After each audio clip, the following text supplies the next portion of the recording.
दोस्तों, आज हम बात करेंगे एक टेस्ट के बारे में जो कि फेफड़े की क्षमताओं के अलावा फेफड़े के अंदर बीमारी सांस की रुकावट की है, नलियों की या नहीं, वो देखने के लिए किया जाता है, जिसको फोर्स ऑसिलोमेट्री टेस्टिंग बोलते हैं।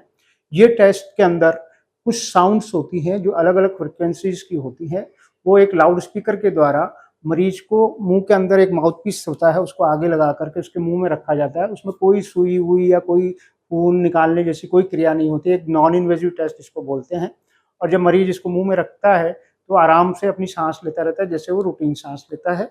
और ये लगभग बच्चों में, ऐसे बुजुर्ग लोग जो फेफड़े की क्षमताओं के लिए जो स्पायरोमेट्री टेस्ट है उसको नहीं कर पाए, या ऐसे पेशेंट जिन्होंने सिगरेट बीड़ी पी हो या धुएं के कारण या कोई स्मॉल एयरवे डिजीज हो गई हो, उसमें इस्तेमाल किया जाता है। टेस्ट के फायदे ये हैं कि जो पेशेंट कोऑपरेटिव नहीं है या जो नहीं कर पा रहा है स्पायरोमेट्री टेस्ट, जो कि अस्थमा और सीओपीडी के लिए बहुत इंपॉर्टेंट टेस्ट होता है, उसमें इस टेस्ट की महत्ता बढ़ जाती है।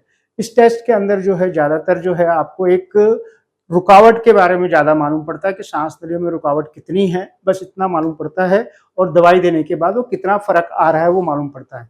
लेकिन ये टेस्ट अगर हम स्पायरोमेट्री से कंपेयर करें तो ये एक तरह से कॉम्प्लीमेंट्री टेस्ट है स्पायरोमेट्री का।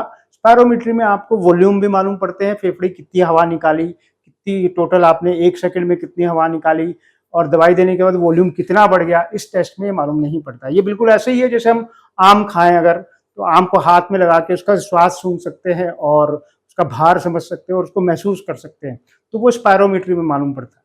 फॉट के अंदर अगर हमें आम की पिक्चर देखी जाए और उससे ना तो हम स्वाद पता लगाया जा सकता है, ना उसका वॉल्यूम या उसका अमाउंट या उसका भार पता लगाया जा सकता है, या स्वाद पता लगाया जा सकता है, या खुशबू पता लगाई।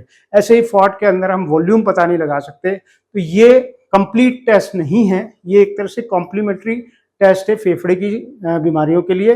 कंप्लीट टेस्ट अगर हो तो ये और स्पायरोमेट्री दोनों मिलकर के कंप्लीट टेस्ट बनते हैं, ना कि एक अकेला टेस्ट होता है।